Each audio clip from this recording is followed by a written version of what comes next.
Okay, now some of these are harder than others.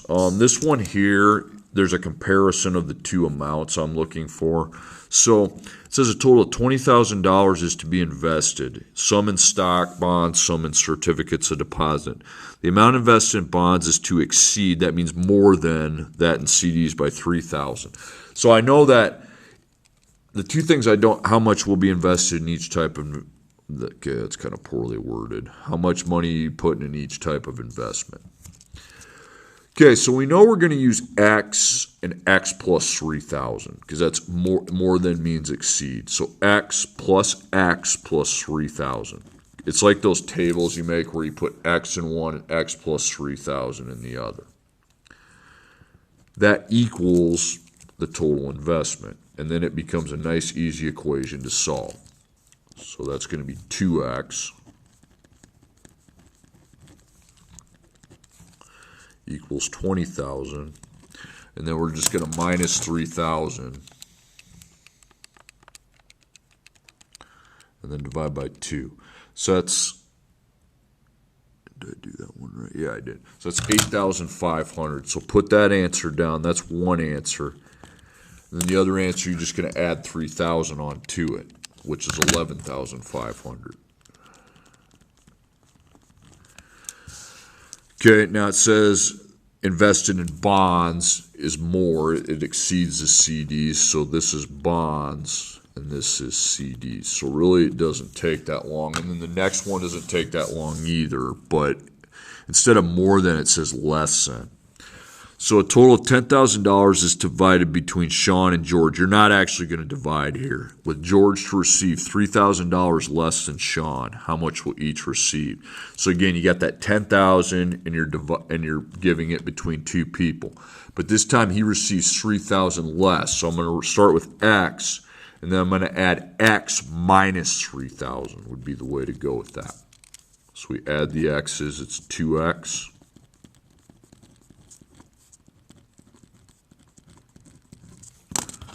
So I add the 3, you're at 13,000, and then 13,000 divided by 2 is 6,500. Now, this time it was less than, so now you're going to subtract 3,000, and that's going to be 3,500. Okay, now George is the one receiving less, so this is George, and this is Sean. So again, when I'm taking a total amount and dividing it up, and they give me some comparison like that, this is a route I want to follow. Okay, going into the final exam, which counts as 2 tests for whatever reason. Brooke has test scores of 80, 83, 71, 61, and 95. What score does Brooke need on the final in order to have an average score of 80? So for some reason, they're going to take the final. Like if you get an 85 on the final, they count it twice as 85. Now, an average is a ratio. It's division. You got to divide to find average. Now, you want this to equal 80. Now, she's already taken 5 tests, and then the final counts as 2 more, so we're going to divide by 7. Now, we're going to add the known test, 80 plus 83 plus 71 plus 61 plus 95, 393.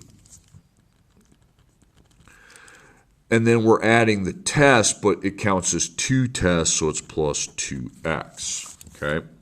So you're trying to get x by itself. You want to put a 1, go for it. So we know that 7 times 80 is 560, and then 1 time, it'd be 393 plus 2x, okay? Then you just subtract your 393, which is 167, then divide by 2. 83.5% is what Brooke would need on that. Okay, now the next one's really hard. I would be surprised if you got that. Going into the final exam, which will count as 2/3 of the final grade, Mike has test scores of 86, 80, 84, 90. The minimum score, what minimum score does Mike need on the final to earn an A for the class, which requires an average of 90? Now, this is a different one. This is when the weights are distributed. Okay, here's how you distribute the weights.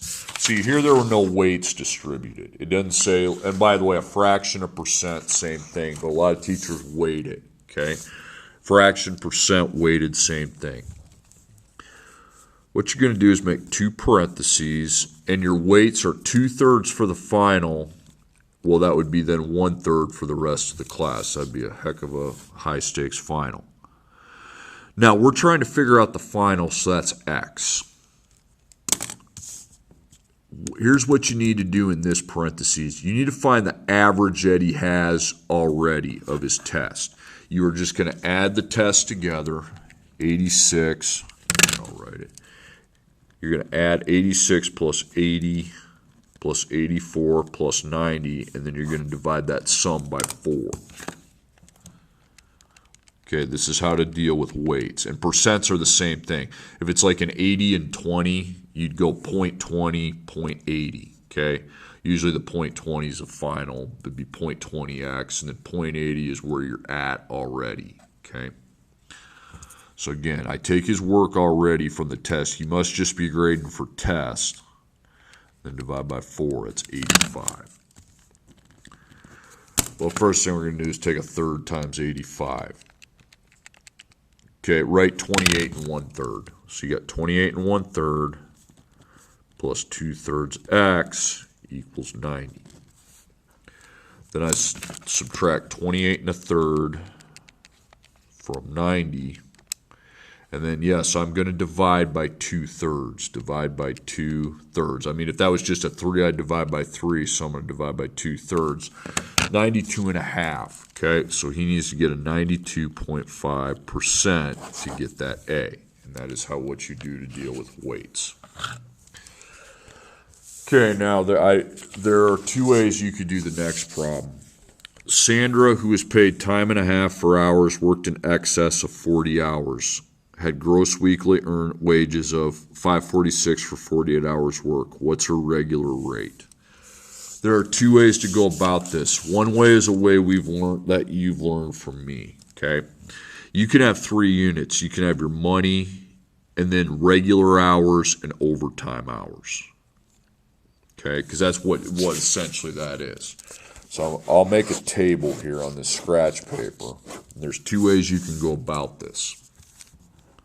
So you got together, regular, OT. Then you have how many per total. So our total cost is $5.46. Okay, now how many? Well, just look at the 48 hours. Okay, regular hours is 40, so the overtime hours would have to be 8. That makes 48 together.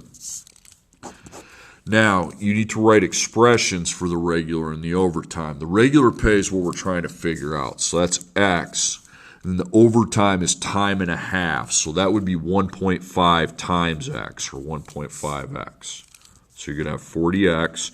Now, we're not going to distribute here. We're just going to write X and then multiply 8 by 1.5, which is, I believe, 12. Okay, then you add those. That's going to be 52x equals 546.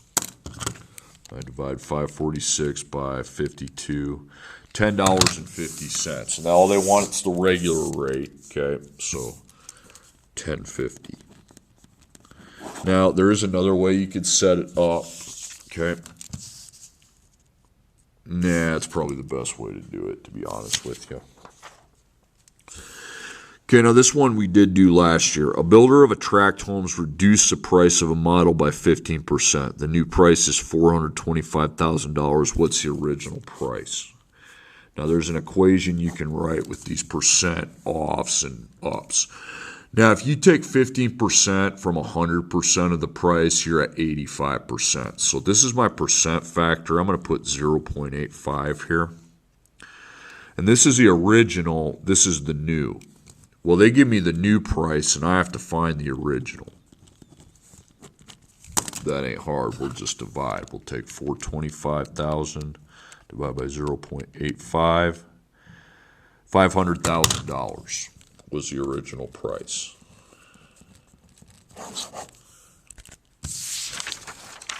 Okay, next one. A car dealer at a year-end clearance reduced the list price of last year's model by 15%. If a certain four-door model has a discounted price of $8,000, what's the list price? It's kind of stupid that I put this on here. It's just like the last one. So it's going to be an 85%. You pay 85% of the original price. That's how I like to think of it. I think it's easy to get it back to the list. And also, the discounted price is your new price. The list price is your original. Then you divide. You take 8,000 divided by 0.85, and I got $9,411.76.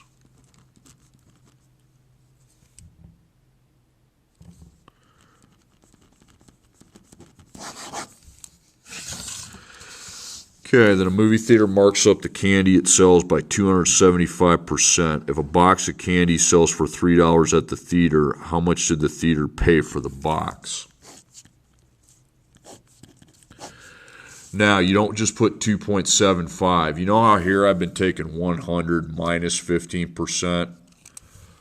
Well, I'm going to take 100, and they're marking it up. So I'm going to add 275%, and that takes us to 375%. So the percent is 3.75.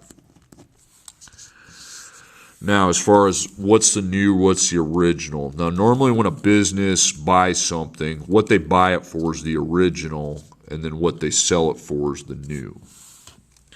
So they're selling it for $3. So 3 is going to be the new price. Then we're finding the original. Because they have to make a profit, their new price has to be here, okay, when they sell it. Then I divide 3 by 3.75. So originally they bought it for 80 cents. Okay, some of those are a little bit tricky. Like the first couple aren't, but especially that one average with the weights, that's confusing, okay? So again, with average, look, if every test counts the same and there are no weights, you add what you know, plus, again, there were these counted as 2 tests divided by how many there were, and then you can just multiply diagonal. With the weights, you set the weights up.